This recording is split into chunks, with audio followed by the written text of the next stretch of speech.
Bismillahirrahmanirrahim. Assalamualaikum warahmatullahi wabarakatuh. Terima kasih kepada sahabat semua yang terus menyokong channel ni. Alhamdulillah, pada hari ini kita dapat lagi bertemu dan seterusnya kita membuat apa-apa aktiviti di kebun ni. Terima kasih. Semoga yang menonton video ni diberi kesihatan yang baik, dilancarkan segala urusannya. Amin amin ya rabbal alamin. Ya sahabat, hari ni saya nak ambil nangka ni. Nangka ni dah masak. Kalau kita biarkan mungkin akan jatuh pada minggu hadapan. Okey sahabat, jom kita ambil nangka dulu. Terus semangat.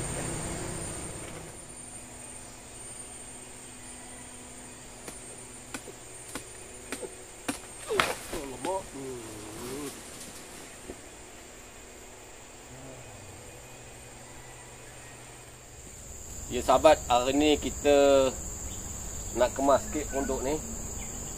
Mungkin kita nak bina pondok baru. Okey sahabat, kita kemas dulu.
Alhamdulillah, kita dah melakukan beberapa perkara.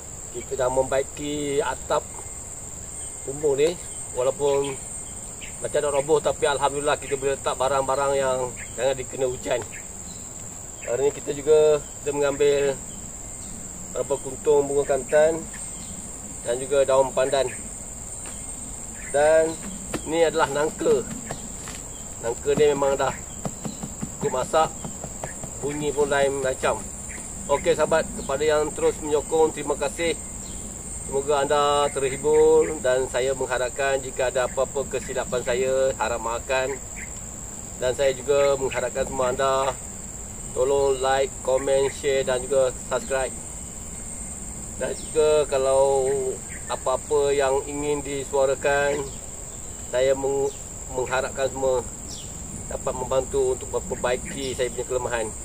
Okey sahabat, semoga kita berjumpa lagi di lain waktu. Terima kasih kepada yang terus menyokong.